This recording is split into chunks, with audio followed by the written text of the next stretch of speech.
السلام عليكم ورحمة الله وبركاته. صاحبي الآد بادي سلامي ما توحكو سوغانا حي قوبتي وقو قروح بدنايد وقو شوقة معاديد قوبتهم وحلا يلاحظا حر الباح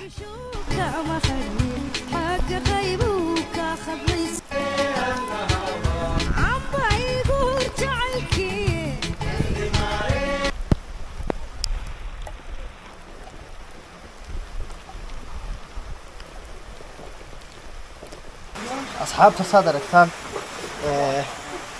ولي waxaan ku guda jirnaa safarkeennii dalxiiska ahaa waxaan ku sugannahay buurta caanka ah ee Xaralibax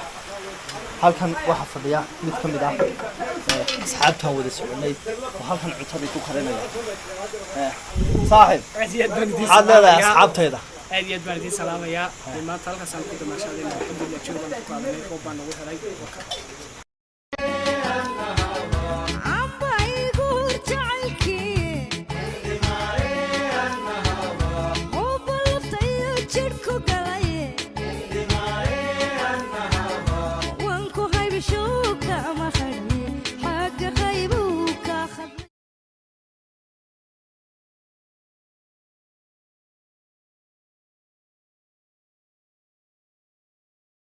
برشوب هويga daaweynta natural dabiiciga ka xaqabtira horu gaar maxmil ma ku daashadin la faxanuun habeen iyo maalin ma ka haysataa hawl dhig xirista masuuxan baa birta habeenada qaar hurda la'aan ma hiftaa naftaada madax xanuun ma haleeli weyda suuliga calool istaag daraadii ma isku ka haystaan warwarka iyo stresska haddii jawaabtu haa tahay haddeer soo tiigso saacadiyo xirsi herbal shop waxaad ka helaysaa dhammaan dawooyin natural kugu habboon kor u bila heerka caafimaadka noloshaada هذا اللي يريه هول بدن صد وين هجرلي وجوكالي سعديه هيرسي هربل شوب وحي فافاهين انت سدير كلا حديد تليفون هذا شاشة هورت هذا كم وقضى